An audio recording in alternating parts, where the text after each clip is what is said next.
You know, we get labeled in so many words here on the Charlie Kirk Show and at Turning Point USA and Turning Point Action as trying to sow vaccine hesitancy, which of course is not true. We're doing everything we possibly can to push back against vaccine mandates. But you know who is sowing vaccine hesitancy? Joe Biden and the entire federal government. So here's a question. Does the vaccine actually work? And is it actually a vaccine?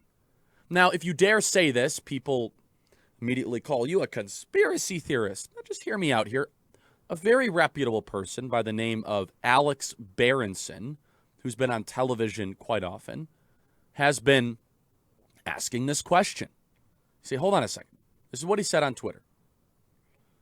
He said, number one, what if, and again, I'm not the expert here, okay? I'm just reading what Alex Berenson has to say.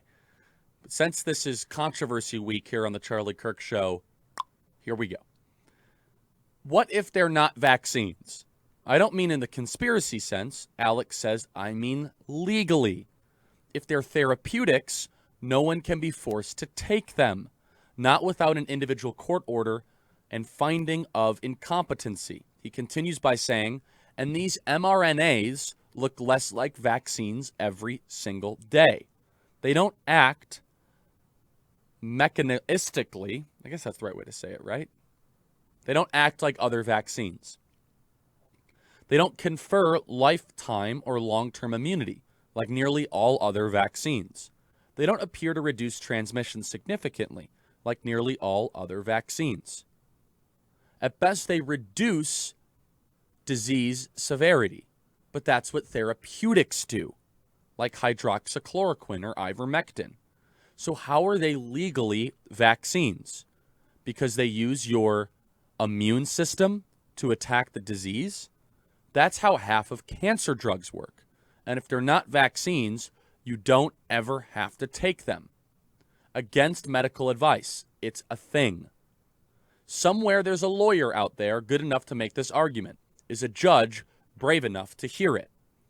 Now, I'm not here to sow vaccine hesitancy. We have talked about theyres. We've talked about all the issues surrounded in the 5,000 plus emails of people that have had relatives that have dropped dead after they took the vaccine and people that were paralyzed from the waist down. Things that the media just doesn't want to hear about. They don't want to hear these stories. They say that it's all unfounded. The experts don't say. The experts have been lying to us for at least the last year and a half, and they've been professionally wrong. But we're not even getting into that. What I do want to ask, though, is how effective is this particular vaccine? Is this vaccine effective, and why is it that they're now making people wear masks if the vaccine is such a gift from above? Senator Ron Johnson in Cut 75 says the Pfizer vaccine seems to not be working, and how 84% of all new COVID cases in Israel are of fully vaccinated. In fact, some people are saying that in Israel, the Pfizer vaccine, I'm going to get the exact number here after the break, has a very low efficacy rate. I don't want to say a number that's not true. Let's play Senator Ron Johnson. I just received this morning data out of Israel that shows the population's about 84% vaccinated, but the new cases of COVID in Israel are about 84% with vaccinated individuals. It's certainly looking like the Pfizer vaccine is not working against the Delta variant. And Israel is now saying the Pfizer vaccine is just 39% effective as the Delta spreads. That's a therapeutic. That's not a vaccine. To use a technical term, a vaccine uses your body's own immune system to fight back against it. mRNA vaccines, according from a close doctor who consults our show, created by Moderna and Pfizer, are gene therapies. They fulfill all the definitions of gene therapy and none of the definitions for a vaccine. This matters as you cannot mandate a gene therapy against the Chinese coronavirus any more than you can force an entire population to undergo gene therapy for a cancer they do not have and may never be at risk for. mRNA, again, this is a doctor who helps us out, contains genetic instructions for making various proteins.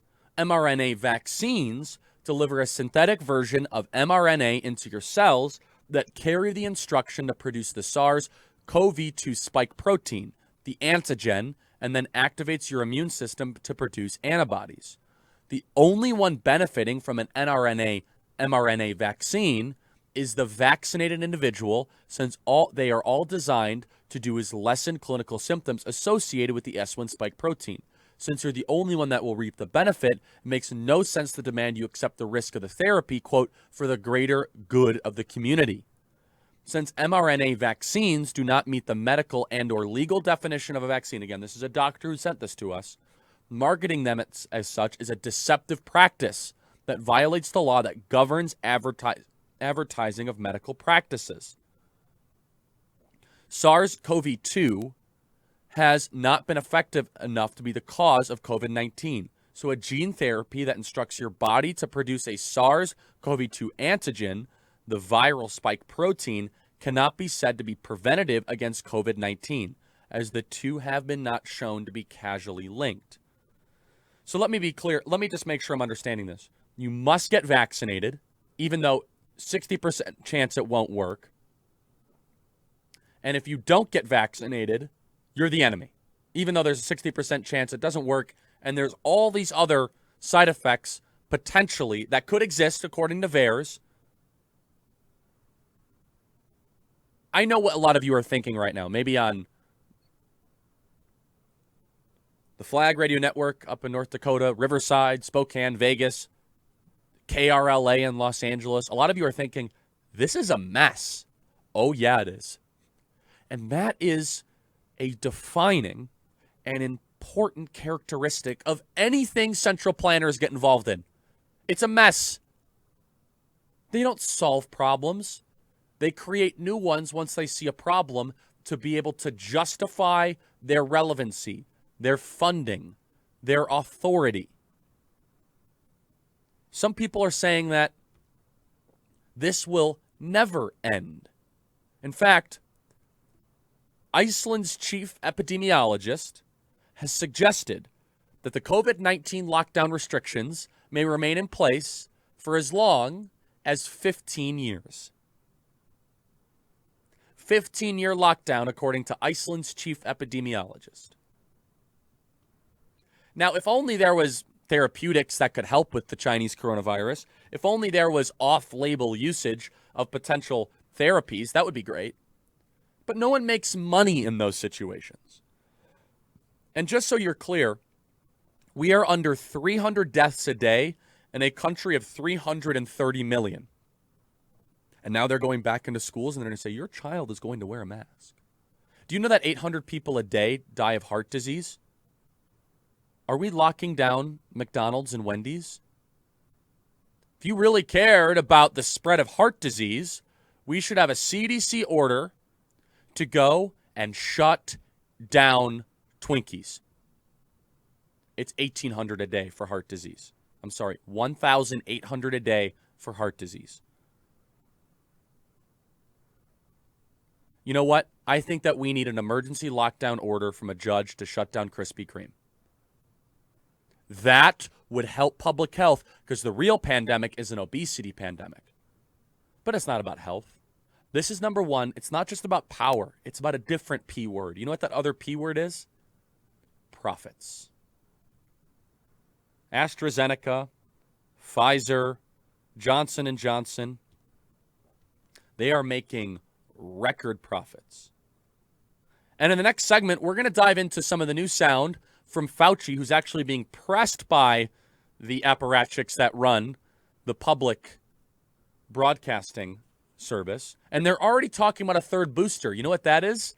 That's a great business model, isn't it? A 15-year lockdown, that keeps the Pfizer shareholders and board of directors happy. This crisis is printing money for those people in charge of our pharmaceutical companies. It's only going to stop when we stop it ourselves. So I don't like the pharmaceutical companies. That's not a surprise to all of you. So therefore, we're talking about a product that's 100% drug-free. Relief Factor at relieffactor.com is 100% drug-free.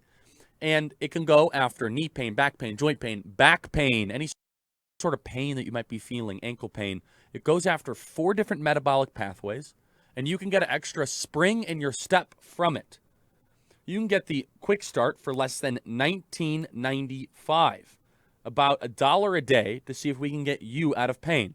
So go to relieffactor.com, and they help your body with inflammation, and 4 ingredients deal with inflammation from a different metabolic pathway. So check it out at relieffactor.com. That's relieffactor.com. Check it out right now. A small group of people are getting really rich by having your children have to wear masks at schools and try to create this perpetual culture of fear and this cult of safetyism. Who are these people? How rich have they become? If there's a business model off of lies and treachery, it must be called out. Charlie Kirk here. Be right back.